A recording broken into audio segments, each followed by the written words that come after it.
إن الله وملائكته يصلون على النبي يا أيها الذين آمنوا صلوا عليه وسلموا تسليما اللهم صل على سيدنا شفيعنا نبينا ومولانا محمد وبارك وسلم صلاة والسلام عليك يا رسول الله صلى الله عليه وسلم بفضل سبحان ربك رب العزة عما يصفون وسلام على المرسلين والحمد لله رب العالمين.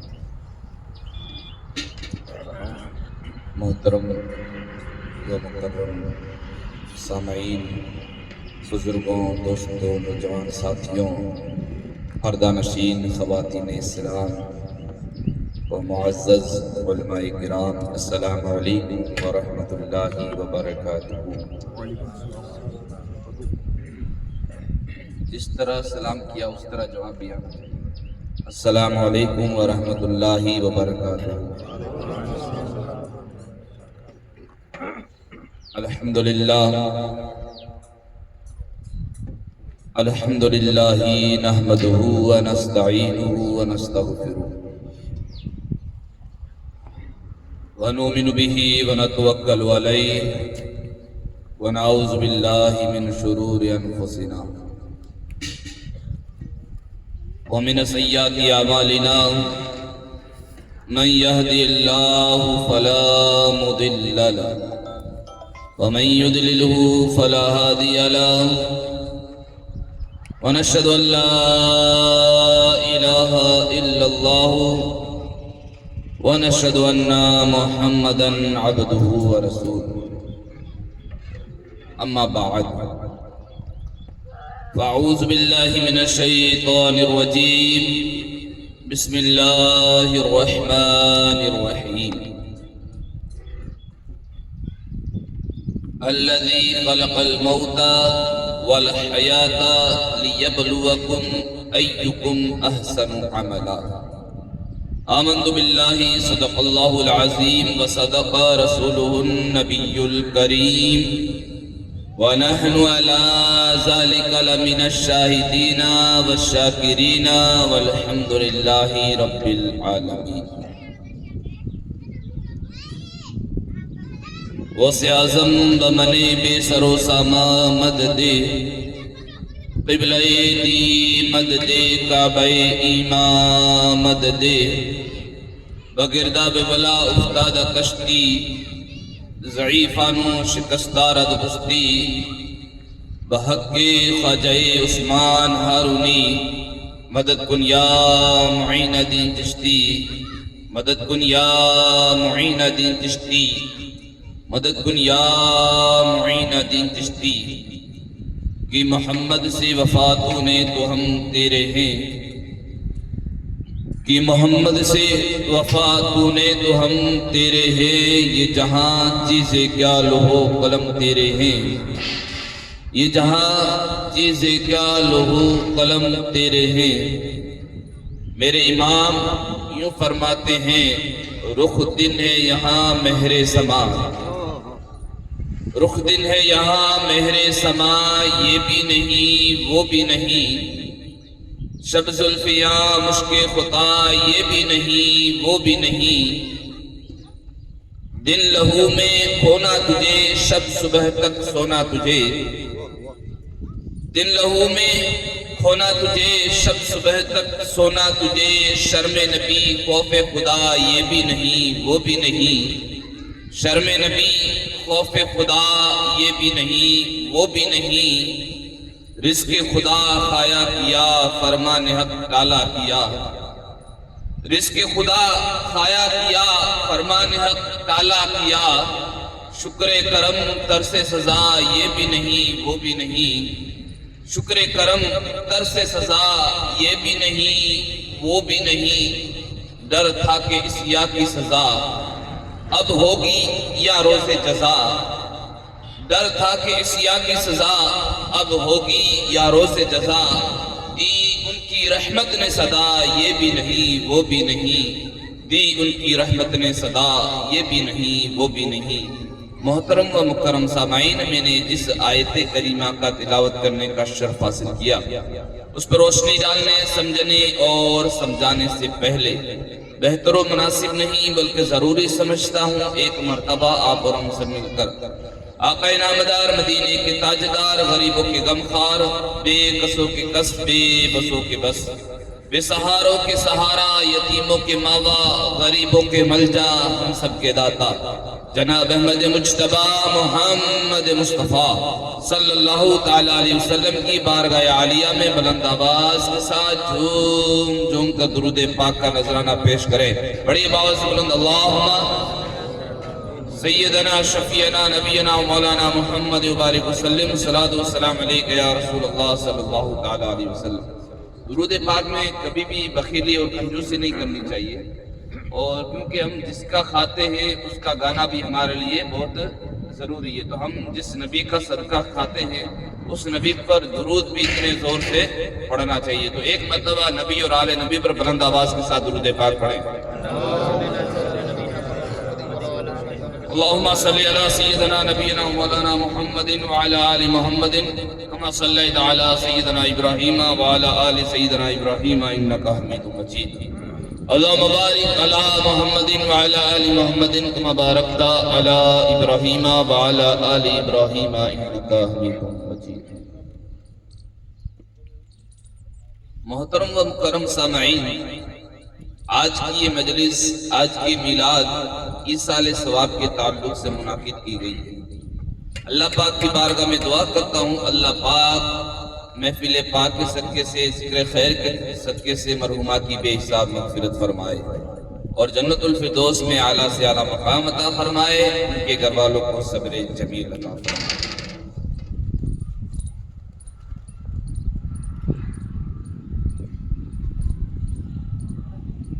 اللہ پاک قرآن مقدس میں یوں ارشاد فرماتا ہے،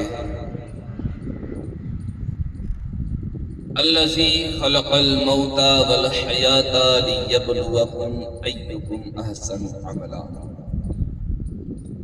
اس کا سیدھا سا ترجمہ یہ ہے کہ وہ رب جس نے موت اور زندگی کو پیدا فرمایا، اس لیے پیدا فرمایا تاکہ تمہیں اچھے اعمال کا بدلہ دیا جائے۔ یوں تو اللہ پاک کا لاکھ لاکھ شکر اور اس کا احسان کہ اس پاک پروردگار نے اس روئے زمین پر بے شمار مخلوقات کو پیدا فرمایا۔ ان تمام مخلوقات میں انسان کو اشرف المخلوقات بنایا، اور اللہ پاک کا لاکھ لاکھ شکر اور اس کا احسان کہ اس پاک پروردگار نے ہمیں انسانوں میں پیدا فرمایا، اور پھر اس رب کا کرم بالائے کرم کہ اس رب نے صرف انسان بنا کر کے نہیں چھوڑا، حضور کا امتی بھی بنایا۔ کس کا امتی؟ حضور کا امتی بنایا۔ اور ہم کس کے امتی ہیں؟ کس کے کلمہ پڑھنے والے ہیں، کس کے ماننے والے ہیں؟ ہم اس نبی کے کلمہ پڑھنے والے ہیں، اس نبی کے ماننے والے ہیں، اس نبی کے غلام ہیں، اس نبی کے چاہنے والے ہیں، اس نبی کے دیوانے ہیں، اس نبی کے عاشق ہیں، اس نبی کے شیدائی ہیں، جس نبی کی امت میں آنے کے لیے، جس کے ہم امتی ہیں، اس نبی کی امت میں آنے کے لیے دوسرے انبیاء کرام نے، دوسرے انبیاء کی امتوں نے اللہ کی بارگاہ میں دعائیں مانگی تھی، اللہ کی بارگاہ میں التجائیں کی تھی، اللہ کی بارگاہ میں تمنائیں کی تھی۔ مولا، جو نبی سارے نبیوں کا سردار بن کے دنیا میں تشریف لانے والا ہے، جو نبی سارے جہاں کے لیے رحمت بن کے تشریف لانے والا ہے، جو نبی غریبوں کا مسیحا بن کے تشریف لانے والا ہے، مولا اس نبی کی امت میں ہمیں پیدا فرما۔ ہم نے تو کوئی دعا بھی نہیں مانگی، ہم نے کوئی التجا بھی نہیں کی، کوئی آرزو بھی نہیں کی، کوئی تمنا بھی نہیں کی، بغیر مانگے اللہ پاک نے ہمیں حضور کی امت میں پیدا فرمایا۔ یہ اللہ پاک کا بہت بڑا احسان ہے، اور اس احسان کا اگر بندہ زندگی بھر شکر ادا کرتا رہے تو شکر ادا نہیں ہو سکتا۔ اب شکر پوری زندگی بھر ادا کرتا رہے تو ادا نہیں ہو سکتا، لیکن اس شکر ادا کرنے کی تھوڑی بہت بندے کو کوشش کرنی چاہیے، اور وہ کوشش کرنے کے لیے، اس میں محنت کرنے کے لیے، شکر ادا کرنے کے لیے اللہ پاک نے یہ مقدس زندگی ہمیں عطا فرمائی، جس کے تعلق سے اللہ پاک قرآن مقدس میں فرماتا ہے الذی خلق الموت والحیات لیبلوکم ایکم احسن عملا، وہ رب جس نے موت اور زندگی کو پیدا فرمایا تاکہ تمہیں اچھے اعمال کا بدلہ دیا جائے۔ اگر بندے کو اللہ پاک صرف زندگی دے دیتا اور موت نہ دیتا تو پھر بندہ اس زندگی کو کچھ بھی نہیں سمجھتا اور اپنی زندگی کو گناہوں میں گزار دیتا، اور پھر پتہ کیسے چلتا کہ جو رب نے زندگی دی ہے اس زندگی کا بھی کچھ بدلہ ملے گا۔ وہ بدلہ دینے کے لیے اللہ پاک نے انسان کو موت دی تاکہ جو زندگی بندہ دنیا میں گزار کر کے آئے 20 سال 40 سال 50 سال 60 سال 70 سال جو رب نے زندگی دی ہے، وہ زندگی دینے کا مقصد یہ ہے کہ دنیا میں زندگی ہمارے لیے امتحان کا ہے اور ہمارے لیے ایک پریکشا کی جگہ ہے۔ اس دنیا میں ہم ایسے اعمال کر کے جائیں کہ اس کا رزلٹ، اس کا نتیجہ اچھا آئے، اور جب رزلٹ اچھا ہوگا، نتیجہ اچھا ہوگا تو اس کا صلہ، اس کے بدلے میں، اس کے انعام کے طور پہ اللہ پاک ہمیں جنت عطا فرمائے گا۔ تو ہمیں اس کے لیے یہ اللہ پاک نے زندگی دی ہے، ہمارے لیے ایک پریکشا کی جگہ ہے ایک طرح کی، اور اس زندگی میں ہمیں پریکشا میں پاس ہو کر کے جانا ہے۔ اور پاس کیسے ہوں گے؟ صرف ایسے ہم اپنی زندگی کو گناہوں میں گزار کر کے چلے جائیں، عیاشیوں میں گزار کر کے چلے جائیں، نماز ایک بھی نہ پڑھیں، اللہ کی عبادت بھی نہ کریں، اللہ کی بندگی بھی نہ کریں، تسبیح و تحلیل بھی نہ کریں، ذکر و خیر بھی نہ کریں، کچھ بھی نہ کریں، اور پھر ہم سوچتے ہیں کہ ہم پریکشا میں پاس ہو جائیں گے، ہمیں جنت مل جائے گی۔ نہیں، جنت اتنی سستی بھی نہیں ہے جتنی ہم لوگوں نے سمجھ لی ہے۔ آج ایک بہت مشہور ہے، میری باتیں کچھ بری لگے تو معاف کرنا، کہ ہم حضور کے امتی ہیں جنت میں چلے جائیں گے۔ بے شک جائیں گے، میں اس سے منع بھی نہیں کرتا، انکار بھی نہیں کرتا، ہم حضور کے امتی ہیں جنت میں جائیں گے، لیکن ہم نے دنیا میں رہ کر کے نماز ایک بھی نہ پڑھی، گناہوں پہ گناہ کرتے رہے، تو اس گناہوں کی سزا ہمیں بھگتنی پڑے گی، ہمیں اس گناہوں کی سزا بھگتنی پڑے گی۔ اور ہم اگر نماز نہیں پڑھتے، ہم یہ نہ سوچے کہ ہم نہیں پڑھتے، بلکہ اللہ ہمیں توفیق ہی نہیں دیتا اپنی بارگاہ میں آنے۔ اور جو آخرت کی زندگی ہے نا، جہاں ہمیشہ کے لیے بندے کو رہنا ہے، اس کی تیاری کرنا ہر بندہ مومن کے لیے بے حد ضروری ہے، کیونکہ یہ دنیا تو چند دن کی ہے، دنیا فنا ہو جائے گی، دنیا کی ساری چیزیں فنا ہو جائے گی، باقی رہنے والی آخرت کی زندگی ہے۔ اس زندگی کے لیے ہمیں محنت کرنی بہت ضروری ہے۔ اس زندگی میں کامیاب ہونے کے لیے رب نے یہ دنیاوی زندگی ہمیں دی ہے، اس زندگی میں نیک اعمال کرنے ہیں، اللہ کی بندگی کرنی ہے، اللہ کو راضی کرنا ہے، اللہ کے رسول کو راضی کرنا ہے، اور رشتہ داروں کو بھی راضی کرنا ہے، ماں باپ کا بھی خیال رکھنا ہے، ماں باپ کا ادب و احترام بھی کرنا ہے، ماں باپ کا وفادار بھی بننا ہے، ماں باپ کا فرمانبردار بھی بننا ہے۔ ہم یہ سوچیں کہ ہم عبادت بھی کریں اور ماں باپ ناراض رہے تو وہ عبادت بھی اللہ کی بارگاہ میں قبول نہیں ہوگی۔ عبادت کے ساتھ ساتھ ماں باپ کی فرما برداری بھی ضروری ہے۔ اور یہ میں اس لیے عرض کر رہا ہوں کہ اللہ پاک نے دنیا میں بھیجا ہے بندے کو نیک اعمال کرنے کے لیے۔ ماں باپ کے ساتھ وفاداری یہ نیک اعمال میں شامل ہے، نماز کی پابندی یہ نیک اعمال میں شامل ہے، اور اللہ کے رسول دانائے غیوب صلی اللہ تعالیٰ علیہ وسلم پر درود پاک پڑھنا یہ نیک اعمال میں شامل ہے، صدقہ و خیرات کرنا یہ نیک اعمال میں شامل ہے۔ یعنی جو بھی دنیا میں رہ کر کے اچھے کام ہیں وہ نیک اعمال میں شامل ہے، اور جب ہم نیک اعمال کریں گے، اچھے اعمال کریں گے، تو اس کا صلہ اللہ پاک ہمیں میدان محشر میں عطا فرمائے گا، اور وہ صلہ ایسا ہوگا جو لوگ پوری زندگی نافرمانیوں میں گزار کر کے جاتے ہیں، بے نمازی ہو کر کے گزار کے جاتے ہیں۔ بے نمازی کی سزا کتنی ہے؟ قرآن مقدس اللہ کے کلام سے پوچھے، اے رب کے کلام بتا تو صحیح، جو انسان اپنی نماز کو جان بوجھ کر کے چھوڑتا ہے اس کی سزا اس کو کیا ملے گی؟ تو رب کا کلام یہی جواب دے گا، فوائل للمصلین، ہلاکت و بربادی ان لوگوں کے لیے جو اپنی نمازوں کو جان بوجھ کر کے چھوڑتے ہیں۔ اور جہنم ایک وادی ہے جس وادی کا نام ویل ہے، اور وہ جہنم کے سب سے نچلے طبقے میں ہے، اور اس میں صرف بے نمازی ہی ڈالے جائیں۔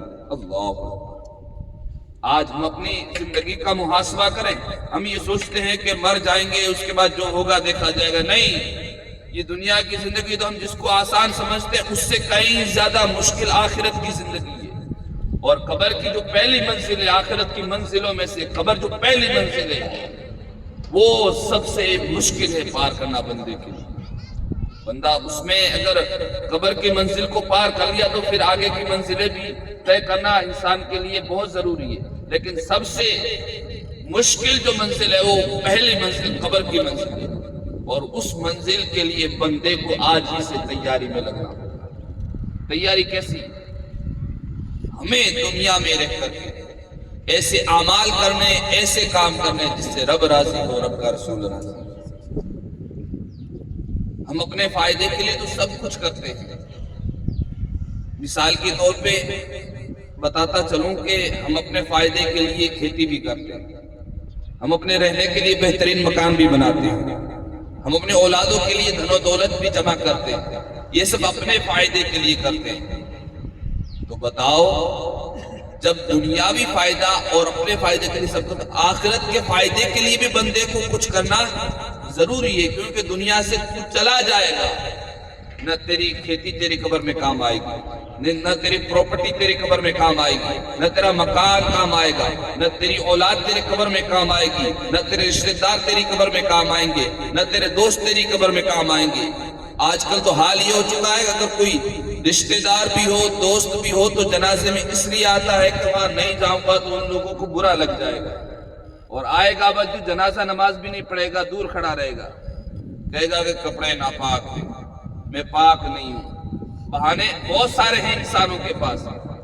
جس دوست کے لیے، جس رشتہ داری کو نبھانے کے لیے وہ اپنے سارے کام کاج کو چھوڑ کر کے چلا جاتا تھا، وہ دوست، وہ رشتہ دار تیرے گھر پر بھی آتا ہے، تیرے جنازے میں بھی آتا ہے، لیکن تیری نماز جنازہ نہیں پڑھتا، تو اس دوستی سے فائدہ ہی کیا؟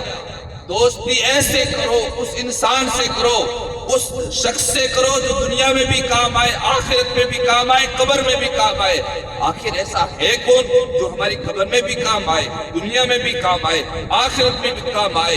دوستی کرنی ہے تو اللہ سے کرو اور اللہ کے رسول سے کرو، جو دنیا میں بھی کام آئیں گے، قبر میں بھی کام آئیں گے، آخرت میں بھی کام آئیں گے. اور ان سے دوستی کرنا ہمارے لیے دنیا میں بھی فائدہ مند ہوگا، آخرت میں بھی فائدہ مند. جو رب نے زندگی دی ہے نا، اس زندگی کو حقیر میں مت سمجھنا. موت جب آتی ہے نا، انسان کو بتا کر کے نہیں آتی کہ تو آج پورا دن عبادت کر لے، کل میں تیری روح کو قبض کر کے لے کے جاؤں گا. نہیں، جب موت کا فرشتہ آتا ہے بغیر بتائے آتا ہے، اور اچانک سے آتا ہے، انسان کی روح کو جسم سے نکال کر کے لے کے چلا جاتا ہے. تو بندے کو سوچنا چاہیے کہ یہ زندگی، کیا پتا میں گناہ کر رہا ہوں، اس وقت مجھے موت آئے گی تو. حدیث پاک میں آتا ہے جو جس حالت میں مرے گا اسی حالت میں بندے کو اٹھایا جائے گا.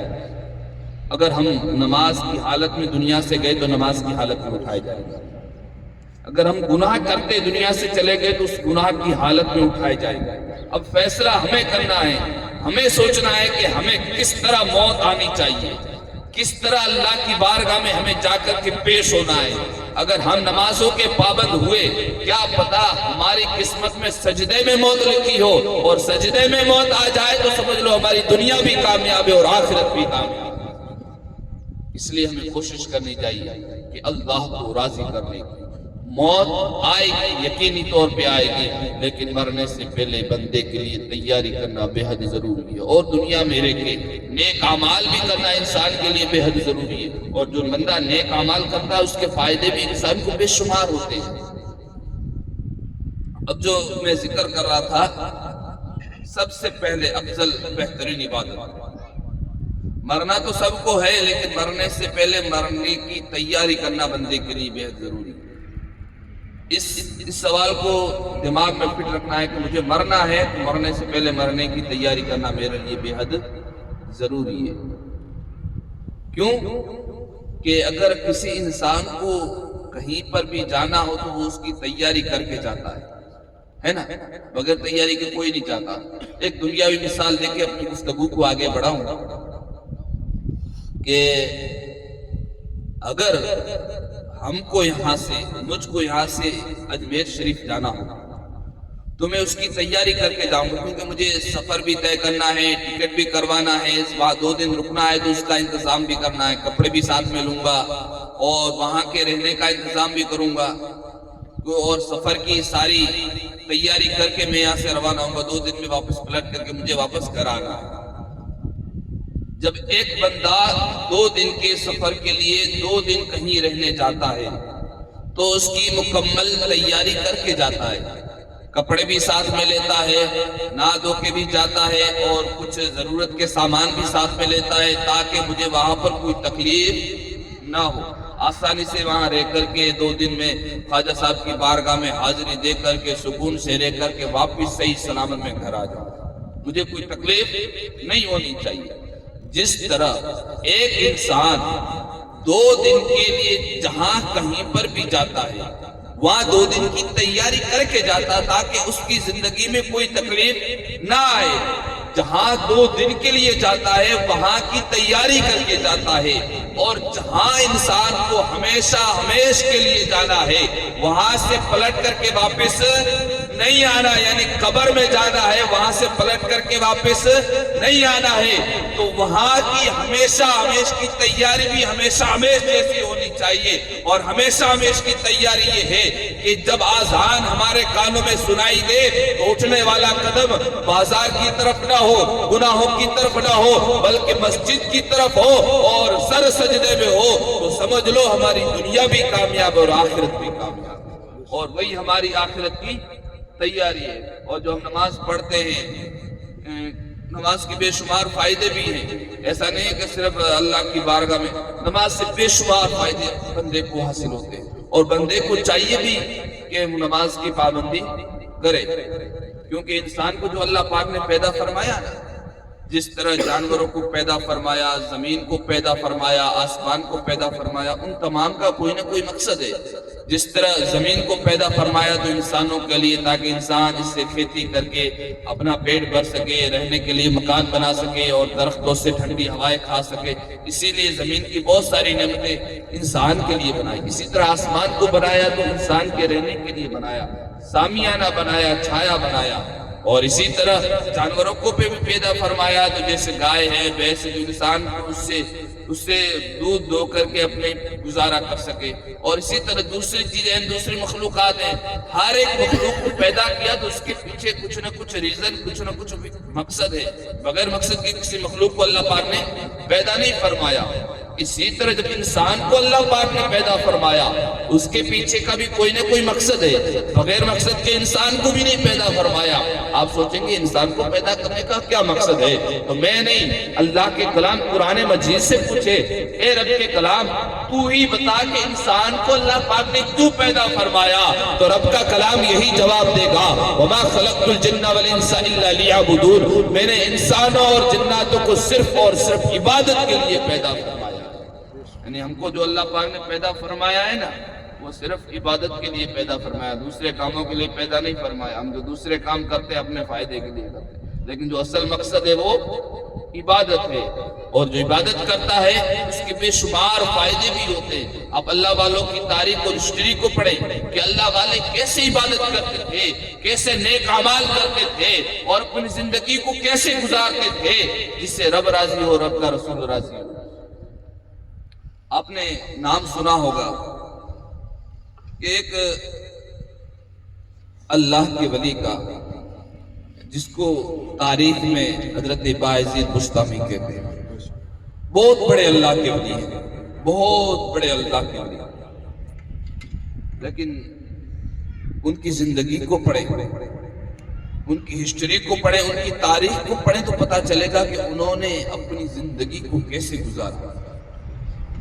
آج ہم اللہ پاک کی دی ہوئی بہترین سے بہترین نعمتیں کھاتے ہیں، یعنی اچھا کھانا کھاتے ہیں، اچھا پانی پیتے ہیں، رہنے کے لیے اچھا مکان ہے، پہننے کے لیے اچھے کپڑے ہیں، اس کے باوجود ہماری زندگی کا حال دیکھیں۔ اللہ کی نعمتوں کو تو کھاتے ہیں لیکن اللہ کا شکر ادا نہیں کرتے ہم لوگ۔ لیکن حضرت باعزید بستامی اللہ کے ولی تھے، لیکن اس کے باوجود ان کا عالم دیکھیں، ان کی زندگی کو پڑھیں آپ تو پتہ چلے گا۔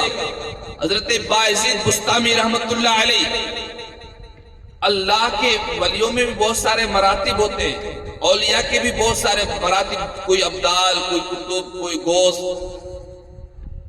اور ایک اس میں بھی ایک مقام ہوتا ہے مقام حضوری۔ اللہ کے ولیوں میں ایک مقام ہوتا ہے مقام حضوری کیٹیگری، جس طرح ہوتی ہے نا جو ایجوکیشن لیتا ہے اس میں بھی کیٹیگری ہوتی ہے، کوئی ٹیچر بنتا ہے اور پھر ٹیچر میں بھی کیٹیگری ہوتی ہے، کوئی first grade, second grade, third grade. اسی طرح اللہ کے ولیوں میں بھی کیٹیگری ہوتی ہے، کوئی ابدال ہوتا ہے، کوئی قطب ہوتا ہے، کوئی غوث ہوتا ہے، کوئی مقام حضوری کو حاصل کرتا ہے۔ وہ حضرت بایزید بسطامی رحمۃ اللہ علیہ اللہ کے ولی تھے، اور اللہ کے ولی کے بننے کے بعد ان کے دل میں ایک مقام کی طلب پیدا ہوئی، جستجو پیدا ہوئی کہ میں مقام حضوری کو حاصل کرنا چاہتا ہوں۔ کس کو؟ مقام حضوری کو حاصل کرنا چاہتا ہوں۔ تو حضرت بایزید بسطامی کی والدہ تھی، اور وہ ہر وقت اپنی ماں کی خدمت کیا کرتے تھے، ماں کے سارے کام کیا کرتے تھے، کیونکہ وہ ماں کے چہیتے تھے، لاڈلے تھے، پیارے تھے، اور ماں کی خدمت گزار بھی تھے۔ ایک دن ماں سے کہا امی جان، تمنا ہے کہ میں مقام حضوری کو حاصل کروں، میری تمنا یہ ہے کہ میں مقام حضوری کو حاصل کروں۔ اس میں دو تین باتیں ہیں، میں اس کا نچوڑ آپ کو آخر میں بتاؤں گا۔ میں مقام حضوری کو حاصل کرنا چاہتا ہوں۔ امی جان کہتی ہے اے میرے پیارے بیٹے، میرے لخت جگر، نور نظر، میری زندگی کا سہارا تو ایک ہی تو ہے، جس کو دیکھ کر کے میں سکون حاصل کرتی ہوں، تو ہی میرا خدمت گزار ہے، تو ہی میری خدمت کرتا ہے، میرے سارے کام کو تو ہی انجام دیتا ہے، اور تو ہی میری دیکھ بھال کرتا ہے، تیرے سوا میرا کوئی سہارا نہیں ہے۔ اگر تو مجھے چھوڑ کر کے چلا جائے گا تو پھر میں کس کے سہارے، میرا کوئی نہیں ہے۔ حضرت بایزید بسطامی کہتے ہیں امی جان، میری تمنا، میری جستجو یہ ہے کہ بس میں اللہ کے ولیوں میں ایک مقام ہے مقام حضوری، میں اس کو حاصل کرنا چاہتا ہوں، بس وہ مجھے حاصل کر کے ہی رہنا ہے، کچھ بھی ہو جائے مجھے مقام حضوری حاصل کرنا ہے۔ حضرت بایزید بسطامی کی ماں کہتی ہے کہ اگر تو مجھے چھوڑ کر چلا جائے گا تو پھر میرا کون، پھر میرا کون؟ حضرت بایزید بسطامی نہ مانے اور گھر سے نکل پڑے۔ کس لیے؟ مقام حضوری حاصل کرنے کے لیے نکلے جنگلوں بیابان میں چلے گئے، اور وہاں جا کر کے اللہ کی عبادت میں مشغول ہو گئے، مصروف ہو گئے۔ اور عبادت کیسی؟ صرف نام کی عبادت نہیں کہ ہم صرف عبادت کرتے ہیں، ایسا نہیں، ہم نماز پڑھتے ہیں، ایسا نہیں، پورا دن نماز بھی پڑھتے تھے، ساتھ میں روزہ بھی رکھتے تھے، اور رات پوری اللہ کی عبادت کیا کرتے تھے۔ اور صرف عبادت کے ساتھ ساتھ روزہ بھی کس طرح رکھتے تھے، سحری بھی کس طرح کرتے تھے، افطار بھی کس طرح کرتے تھے۔ درخت کے پتے، ہم تو جب روزہ رکھتے ہیں نا تو بہت ساری نعمتیں پکاتے ہیں، پھر روزہ رکھتے ہیں، اور افطار میں بھی الحمدللہ بہت سارے طعام پکا کر کے پھر روزہ کھولتے ہیں۔ لیکن قربان جاؤں اس اللہ والے پر، اس اللہ کے ولی حضرت بایزید بسطامی پر، کہ وہ درخت کے پتے کھا کے سحری کرتے تھے اور پانی سے افطاری کیا کرتے تھے، اور کبھی پانی سے سحری کرتے تو درخت کے پتوں سے افطاری کیا کرتے تھے۔ پورا دن عبادت، پوری رات عبادت، ایسے کرتے کرتے انہوں نے ایک دو دن نہیں، ایک دو سال نہیں، تاریخ بتاتی، روایتیں مختلف ہیں۔ ایک روایت میں آتا ہے کہ 12 سال تک جنگل میں گزار دیے، ایک روایت میں آتا ہے کہ 40 سال تک درخت کے پتے کھا کر اور پانی سے افطار کر کے سحری کر کے اپنی زندگی کو بسر کیا۔ کتنے؟ آج تو ہمارے لیے 2-3 دن بھی نکلنا بڑا مشکل معاملہ ہوتا ہے۔ اگر ہمیں ایسی جگہ چھوڑ دیا جائے کہ جہاں اچھا کھانا نہ ملے تو ہم دوڑ کر کے بھاگ کے چلے آتے ہیں کہ سب گیا ایک سائیڈ میں، مجھے تو بس کھانا چاہیے اچھا، مجھے تو اچھا پانی چاہیے۔ لیکن قربان جاؤں صلی اللہ والے پر، بایزید بسطامی رحمت اللہ علیہ درخت کے پتے کھا کے اپنی زندگی کو بسر کیا، پانی پر اپنی زندگی کو بسر کیا۔ اور پھر جب اتنے سال گزار دیے، اس دن دل میں خیال آیا کہ پلٹ کر کے گھر کی طرف واپس چلوں، دیکھوں میری ماں زندہ ہے کہ دنیا سے الوداع کہہ گئی۔ وہاں جنگل سے نکلے اور اپنے علاقے میں آئے، اپنے گاؤں میں آئے، اور دیکھا کہ اپنی جو گھر تھا موجود تھا، اور جب رات کے وقت پہنچے تھے اور مناسب نہیں سمجھا کہ گھر میں دستک دوں، ماں سو رہی ہوگی اٹھ جائے، اور جب صبح کا وقت ہوا، نماز کا وقت ہوا، تو اندر سے، گھر کے اندر سے پانی کے گرنے کی آواز آنے لگی۔ تو حضرت باعزید بسطامی سمجھ گئے کہ میری ماں ابھی زندہ ہے، ابھی حیات ہے، وہ وضو کر رہی ہے نماز کے لیے۔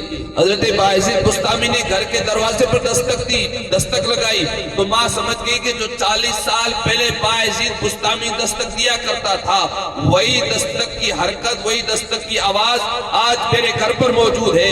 ماں نے وضو کرنا بند کیا اور دروازے کو کھولا تو حضرت باعزید بسطامی اندر تشریف لائے اور آنکھوں سے آنسو جاری تھے۔ ماں نے پوچھا، اے بیٹے بتا تو صحیح، کس چیز نے تجھے رلا دیا، کس چیز نے تیری آنکھوں میں آنسو لا دیے؟ حضرت باعزید بسطامی کہتے ہیں، امی جان، جس مقام کو حاصل کرنے کے لیے میں گھر سے نکلا تھا اور میں نے 40 سال اللہ کی عبادت پہ گزار دیے، دن کو روزہ رکھتا اور رات کو پوری عبادت کرتا تھا، درخت کے پتوں سے سیری کرتا، پانی سے افطار کرتا، پانی سے روزہ رکھتا تو درخت کے پتوں سے افطار کرتا تھا۔ ایسے کرتے کرتے میں نے 40 سال تک گزار دیے، لیکن مجھے مقام حضوری نصیب نہیں ہوا، اسی وجہ سے میری آنکھوں میں آنسو آ گئے۔ اتنا سننا تھا، حضرت باعزید بسطامی کی ماں اللہ کی بارگاہ میں ہاتھ اٹھاتی ہے، ہاتھ اٹھانے کے بعد دعا کرتی ہے، مولا جس مقصد کے لیے، جس مقام کو حاصل کرنے کے لیے میرا بیٹا گھر سے نکلا تھا،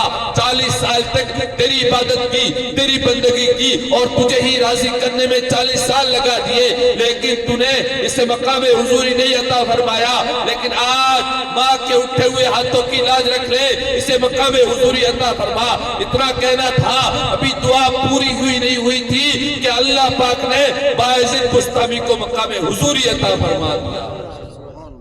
بتاؤ تو صحیح، یہ ہوتے ہیں اللہ کے ولی جو اپنے ماں باپ کے ساتھ وفاداری کرتے ہیں، تو ماں کی دعاؤں کا صلہ بھی اللہ پاک ماں کی دعاؤں کی برکت سے انہیں اپنا محبوب بنا لیتا اور مقام حضوری عطا فرماتا۔ آج ہم کتنی بھی عبادت کر لیں، اگر ماں باپ ہم سے ناراض ہے تو ہماری عبادت بھی اللہ کی بارگاہ میں قبول نہیں ہے، کیونکہ اللہ پاک قرآن میں فرماتا ہے تمہاری جنت تمہارے ماں کے قدموں کے نیچے، اور ماں کے قدموں کے نیچے جنت ہے تو باپ اس کا دروازہ ہے۔ ماں باپ کو دنیا میں جب تک جیو، ماں باپ کو کبھی ناراض مت کرنا۔ اگر ماں باپ کو ناراض کر کے دنیا سے چلے بھی گئے تو ہماری دنیا بھی برباد ہے، آخرت بھی برباد ہے۔ اس بات کو نوٹ کرنا، ماں باپ کے ہمیشہ وفادار رہنا، کیونکہ یہ بھی نیک اعمال میں شامل ہے۔ اور اگر کوئی کام ہمارا رک بھی جائے تو ماں کے پاس کہہ دو، کوئی عالم بھی دعا کرے گا، کوئی مفتی بھی دعا کرے گا، کوئی قاری بھی دعا کرے گا، کوئی قاضی بھی دعا کرے گا، کوئی حاجی بھی دعا کرے گا، اس کی دعا بعد میں قبول ہوگی، ماں کی دعا بیٹے میں پہلے قبول ہوگی۔ اس لیے سب سے پہلے ہر انسان کے لیے ضروری ہے کہ وہ اپنے ماں باپ کی خدمت کرے، ماں باپ سے ادب سے پیش آئے اور ماں باپ کی بات مانے اور شریعت کے مطابق اپنی زندگی کو بسر کرے۔ اللہ پاک کی بارگاہ میں دعا کرتے ہیں، اللہ پاک ہم سب کو گناہوں سے بچ کر نیک اعمال کے ساتھ زندگی گزارنے کی توفیق عطا فرمائے، گناہوں سے بچ کر نیک اعمال کے ساتھ اور حضور صلی اللہ تعالیٰ علیہ وسلم کا عشق اپنے سینوں میں عطا فرمائے، نمازوں کی پابندی کرنے کی توفیق عطا فرمائے۔ وما علینا الا البلاغ وآخر دعوانا ان الحمدللہ رب العالمین۔ صلاۃ والسلام کے لیے کھڑے ہوئے۔